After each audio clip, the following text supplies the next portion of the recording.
Doctor Asif Nazrul হাটে হাড়ি ভেঙে দিচ্ছে। কত ধানে কত চাল বিএনপি সরকার এবার টের পাবে। একে একে ইউনূস সরকারের লোকজন মুখ খুলতে শুরু করেছে। আসিফ নজরুল সাক্ষাৎকার দিয়ে তোল পাড় তৈরি করে দিচ্ছে। বিবিসি বিবিসি বাংলায়, প্রথম আলোতে, এরপরে আবার ফেসবুকে লেখালেখি তো আছে। আসিফ নজরুল রিলেভেন্ট হয়ে উঠছেন। দেখেন, আসিফ নজরুলরা গভীর জলের মাছ।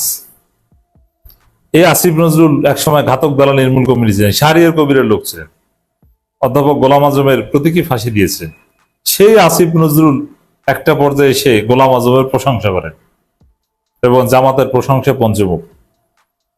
এরা কতটা গভীর জলের মাছ এটার মাধ্যমে বোঝা যায়।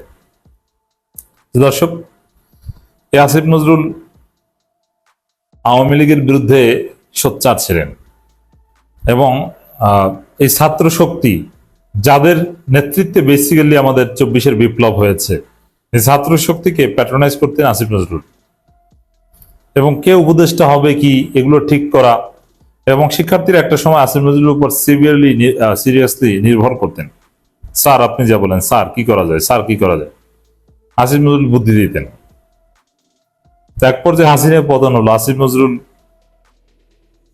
তিনি উপদেষ্টা তো হয়েছেন, এমনকি প্রধান উপদেষ্টা হওয়ার লাইনেও ছিলেন। অতএব আসিফ নজরুল ছোটখাটো কিছু না, এবং আসিফ নজরুল কিন্তু পালায়নি এবং পালাবে না। আসিফ নজরুলের শেকড় বাংলাদেশে কতটা গভীর আমি একটু বুঝাই আপনাদেরকে। এরা কারা? এরা হচ্ছে ওই যে প্রথম আলো ডেইলি স্টার, রেজিম যায় রেজিম আসে, বিএনপি জামাত আসে যায়, আওয়ামী লীগ পালায়, কিন্তু প্রথম আলোর কিছু হয় না। প্রথম আলো এমন শক্তি, জামাতকে ধুয়ে দেয় প্রথম আলো ডেইলি স্টার, জামাতকে রাজাকার, স্বাধীনতা বিরোধী, হত্যাযোগ্য করে তুলে, জামাতকে হত্যা করার ন্যারেটিভ উৎপাদন করে এই প্রথম আলো। আর জামাত সেই প্রথম আলোর পক্ষে কান্নাকাটি করে। তাহলে বুঝেন যে প্রথম আলোর পাওয়ারটা কি। এই প্রথম আলোতে যারা আগুন দেয়, পিনাকি ভট্টাচার্য ধানমন্ডি 32 জয় বাংলা করে দিতে পেরেছেন, কিন্তু প্রথম আলোর দিকে চোখ তুলে তাকিয়েছে যারা, তাদেরও শাস্তি হয়েছে, তারাও গ্রেপ্তার হয়েছে।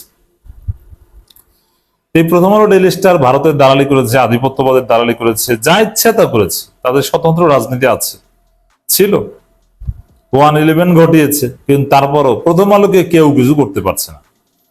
111 কুশীলভরা গ্রেপ্তার হচ্ছে, কিন্তু এই মতিউর রহমান এবং মাহফুজা নামের কিচ্ছু হবে না।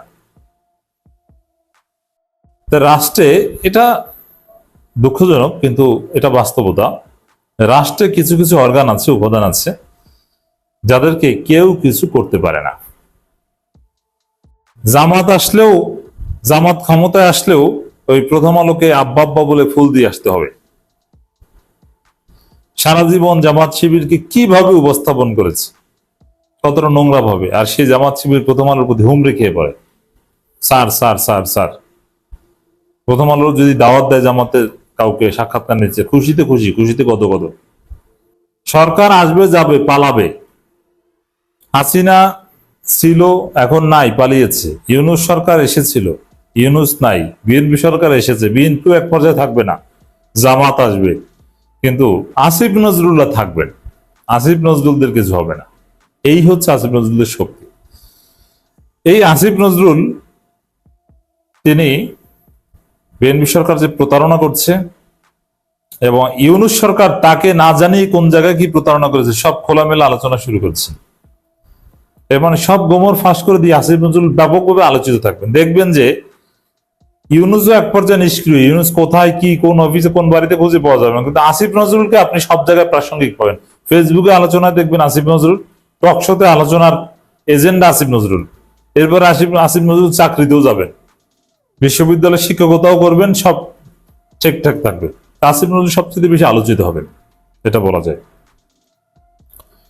তো দর্শক দেখেন আসিফ নজরুলের ফেসবুক স্ট্যাটাস, আমরা একের পর এক উচ্চাভিলাষী আইন করে যাচ্ছিলাম, মানবাধিকার কমিশন, গুম, সুপ্রিম কোর্ট সচিবালয়, উচ্চ আদালত বিচারক নিয়োগ, দুদক আইন ছিল, এর মধ্যে উল্লেখযোগ্য কয়েকটি। এগুলো বলছেন যে আমরা ভালো কাজ করেছিলাম, বিএনপির চাইতে আমরা ভালো ছিলাম। পুরো জাতি যেন আসিফ নজরুলদের মিস করে, সেই কাজ আসিফ নজরুল নিজে করছেন, অথচ অন্যান্য উপদেষ্টা অনেকে পালানোর রাস্তা খুঁজছে। আর আসিফ নজরুল তিনি পুরোপুরি রিলেভেন্ট। এবং বিএনপির গোমর, ওই যে নাহিদ ইসলাম যা বলেছেন,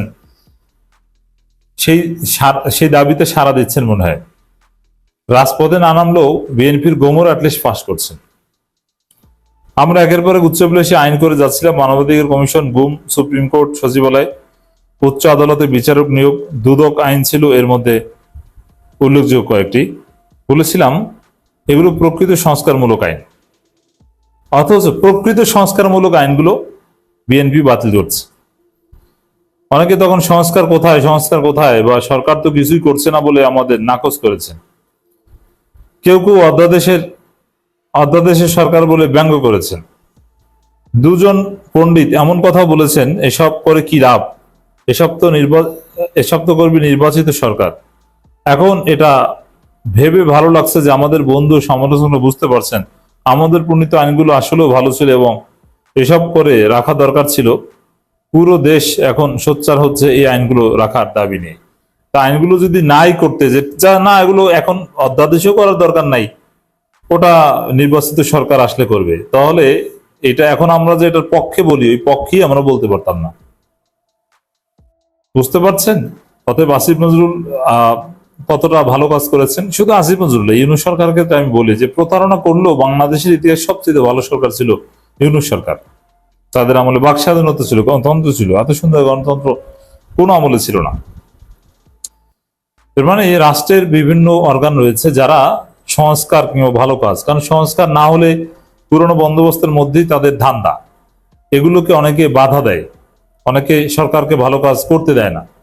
কিন্তু তারপরও মানে আমলাতান্ত্রিক যে জটিলতা, সিভিল মিলিটারি ব্যুরোক্রেসির যে বাধা, সবকিছু অতিক্রম করে ইউনূস সরকার অনেক ভালো ভালো কাজ করেছে। কিন্তু এখন সেটা আবার আটকে দেওয়া হচ্ছে। আমরা এই আইনগুলো প্রণয়ন করতে অনেক কষ্ট করেছি। আইন মন্ত্রণালয় তুখোর মেধাবীদের নিয়ে ভরা একটি টিম দিন রাত কাজ করেছে। আমরা রিসার্চ করেছি, নিজেরা বসে বসে নিয়মিত আলোচনা করেছি, অন্যদের পরামর্শ নিয়েছি, হওয়ার পর ড্রাফট পরিমার্জন করেছি। এছাড়া সরকার ও ভেতরে নানা প্রতিকূলতার সাথেও নিরন্তর লড়াই করেছি। সুপ্রিম কোর্টের সচিবালয় আইন প্রণয়ন করার জন্য আমাকে পদত্যাগের হুমকি পর্যন্ত দিতে হয়েছিল।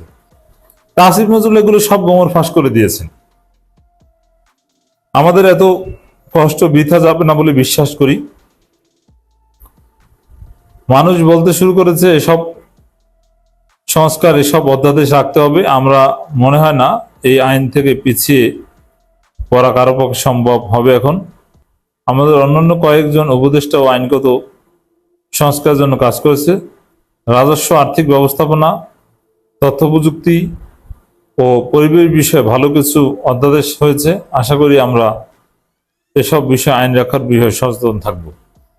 আসিফ নজরুলের এই লেখার একটা তাৎপর্য হচ্ছে যে আসিফ নজরুল কার্যত জনসচেতনতা তৈরি করেছেন বিএনপি সরকারের বিরুদ্ধে এবং বিএনপির বিরুদ্ধে কার্যত মাঠে নামতে জনগণকে আহ্বান জানিয়েছে। দর্শক, আসিফ নজরুল যেখানে মুখ খোলেন সেখানে বিএনপি টের পাবে কত দানে কত চাল, প্রতারণার ফল কতটা কঠিন। আমি সারা জীবন চিন্তা করে দেখেছি, একজন শিক্ষিত, যোগ্য এবং দূরদর্শী সৎ মানুষের কোনো বিকল্প নাই।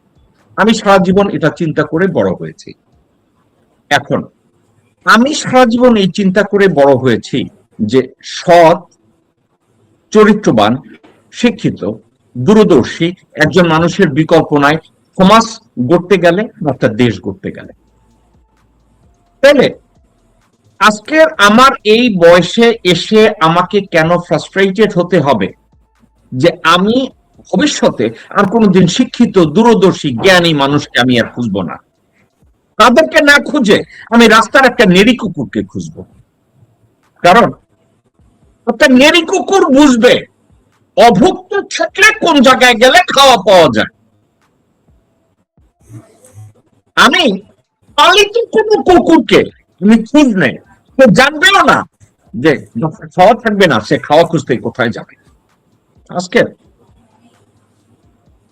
যে বিষয়টা নিয়ে আমি কথা বলতে যাব, বর্তমান সরকার, বিএনপি সরকার, ভারতের আশীর্বাদ পুষ্ট একটা সরকার।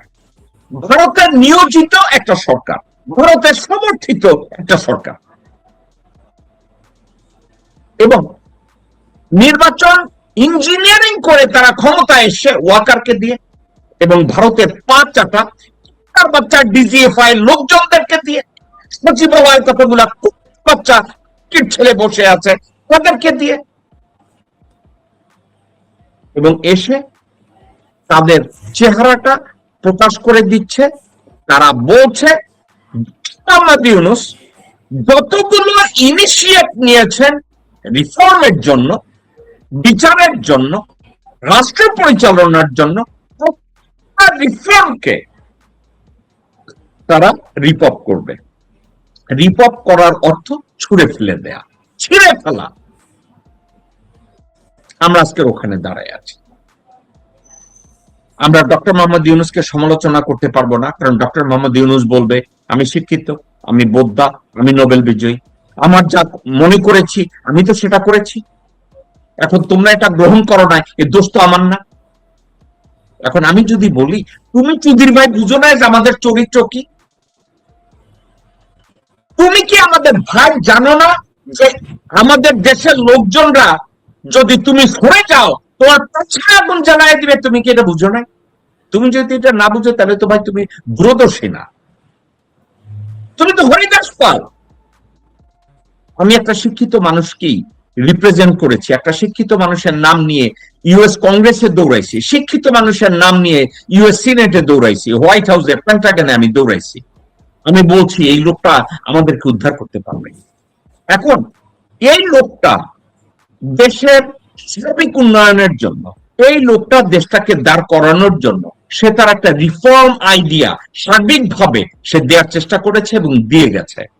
এখন দিয়ে যাওয়ার পরে ওনাকে আমরা বলেছিলাম যে আগে আপনি গণভোট দিয়েন না রিফর্মের ব্যাপারে, আগে আপনি নির্বাচন দিয়েন না, আগে গণভোটটা দেন, এটাকে আপনি আইন রূপে ভালোভাবে প্রণয়ন করার পরে আপনি চলে যান। উনি ততদিন থাকলেন না, বা থাকতে পারলেন না, বা থাকতে ওনাকে দেওয়া হয় নাই। উনি কোন রকম দায় ছাড়া গোছের কিছু একটা করে উনি যেন দায় পরাণ অতিসার উনি দৌড়াইলেন। আজকের আমরা দেখতে পাচ্ছি ওনার যত রিফর্ম, ওনার যত বুলশিট জুলাই সনদ, তার সব রিপোর্ট করার জন্য সংসদে আলোচনা হচ্ছে, তার কোনো কিছুই তারা করবে না, না জুলাই সনদ করবে, না কোনো রিফর্মের কোনো কিছু করবে। এখন বর্তমান সরকার যে ভারত সমর্থিত এবং আশীর্বাদ পুষ্ট একটা সরকার, কর্নেল হাসিন, এতে আপনার কোনো সন্দেহ আছে কিনা? এটা হচ্ছে আমার প্রথম প্রশ্ন। ভাই, উপস্থিত সবাই আসসালামু আলাইকুম। সবাইকে আমার অভিনন্দন। যারা দেখছেন সবার প্রতি আমার আন্তরিক শুভেচ্ছা। আমি একটু সিক, তারপরও আমি কথা বলার চেষ্টা করব। ভারতের পক্ষে আমি আসলে ভাই, আমি জিনিসটা প্রথমে আমরা আসলে শিখতেছি। আমি সেনাবাহিনীর অফিসার, আমি কখনো চিন্তা করি অন্যের সম্পদ আমি খাবো, আমি কখনো চিন্তা করি নাই যে অন্যকে ক্ষতি করে আমি লাভবান হব। ঠিক আমি আমার উত্তরসূরি যাকে আমি অনুসরণ করি, ভালোবাসি, যে শহীদ জিয়া, সেই দৃষ্টিকোণ থেকে আমি রাজনীতিবিদদেরকে ওইভাবে মূল্যায়ন করতাম। কিন্তু দিন দিন আমি শিখতেছি আসলে শহীদ জিয়া আসলে সেপারেট ছিলেন, বাকিরা ছিলেন অন্যরকম। এটা কেউই ভালো না। আপনি বলছেন বিএনপি ভারতপন্থী কিনা, হ্যাঁ বিএনপি ভারতের সাথে সম্পর্ক থাকবে, আওয়ামী লীগ যেরকম ব্লাইন্ড, বিএনপি অতটা হবে না। আমার আশ্বাস ছিল, ভরসা ছিল, এখনো আছে। আমি তাও বলবো, সালাউদ্দিন ভাই বলতেছে কথাবার্তা সংস্কারের যেসব কমিটমেন্ট ছিল তার বিপক্ষে, আমরা কিন্তু প্রধানমন্ত্রী তিনি কিন্তু এই ব্যাপারে কোনো কথা বলতেছেন না। এবার আজকে একটা জিনিস ইস্যু দেখলাম যে আওয়ামী লীগকে ব্যান করার জন্য, ফেসবুকে দেখতেছিলাম আমি, ব্যান করার জন্য আইন করতেছে। এটা শুনে তো আমার আজকে চান্দা হয়ে গেল। মূলত এটা দেখে আমি মনে করলাম না, একটু রেডি হই ঠিকঠাক করে আপনার সাথে কথা বলি। সুতরাং আমি আসলে এই রাজনীতিকে রিড করতে পারতেছি না দলগুলিকে। এদিকে সংস্কার মানতেছে না, কমিটমেন্ট করছে একরকম, কাজ করতেছে একরকম, এই যে বুঝতেছেন না নাকি সারাদিন ভাই বুঝতেছি না আপনি কি কমিটমেন্ট করতেছেন, আপনি গুমের বিষয়ে কেন একমত হচ্ছেন না, মানে কি আপনি গুম চান, আপনি কি কমিশন চান না, আর সব তো নেগেটিভ নিবে, এটা যে বিএনপির বিপক্ষে যাচ্ছে সারাদিন ভাই কি এটা বুঝতেছে, বা বিএনপি অন্যরা কি বুঝতেছেন কেন ঝামেলা করতেছেন, এই তো অসুবিধা কোথায়, অসুবিধা যদি মনে করেন ক্ষমতা দীর্ঘায়িত করবেন, ভারতের সুবিধা মতো চলবেন, আপনাদের ক্ষতি হবে। পুরো দেশ কিন্তু এন্টি ইন্ডিয়ান, এই কয়জন মেম্বার অফ পার্লামেন্ট ভারত প্রেমী হলে লাভ হবে না। তারপর আমি আশাবাদী ভাই, এটা মধুচন্দ্রিমার সংসদ থাকার কথা, দুইটা দলই কম বেশি এন্টি ইন্ডিয়ান। আওয়ামী লীগ তো কাউকে কথা বলতে দিত না, সে পুরাই ইন্ডিয়ানই, এটা রাজ্য ছিল। অ্যাটলিস্ট এখানে এনসিপি, জামাত, বিএনপি এন্টি ইন্ডিয়ান কম আর বেশি হতে থাকবে, বাট ভালো দেওয়ার কথা। এই বিপ্লবের এতটা মানুষ রক্ত দিল, এত কমিটমেন্ট আপনারাই করলেন, আপনারা এখন করতেছেন না, এটা কি এতটি আসন পাওয়ার জন্য? এটা ভুল হবে, আপনি জনগণকে রিড করতে পারতেছেন না। কেন পারতেছেন না ভাই? আমি একটা বলি, আওয়ামী লীগ সরকার দীর্ঘ 17-16 বছর শাসন করে পুলিশটা তার মন মতো করে গড়ে তুলছিল, রেজিমেন্টেড করে নিয়েছিল নিজের মতো করে, যে কোনো কথা বললে চট থাপ্পড়, কেল ঘুষি, নাহলে গুম। পুলিশ তার মতো বিহেভ করতো, ডিজিএফআই, এনএসআই, গোয়েন্দা যাই বলেন সবাই এই শেখ হাসিনা অ্যালাইন ছিল। আপনার কিন্তু অ্যালাইনমেন্ট নাই, একদম আপনি শূন্য থেকে এসে জয়েন করলেন, ছাত্রদের বিপক্ষে কথা বলতেছেন। আমি বিশ্বাস করি এই যে আমাদের যত খারাপ কথাই বলুক আইসিটি তাজুল সাহেব, পুলিশকে কিন্তু আইনের আওতায় নিয়ে আসা হয়েছে, বিচার একটা হয়ে গেছে কয়েকটা, এইটা অতি দ্রুত করে নিয়ে আসে। আজকে পুলিশ দেখবে, বলবে আপনাদের কথা শুনে তো আমরা গুলি করে আজকে বিপদে। বর্তমানে পুলিশ সেটা করবে না, দেখবেন করবে না, সেনাবাহিনীও করবে না, এবং এটা যে তার জন্য বিপদ হবে আপনি কি ঠেকাইতে পারবেন?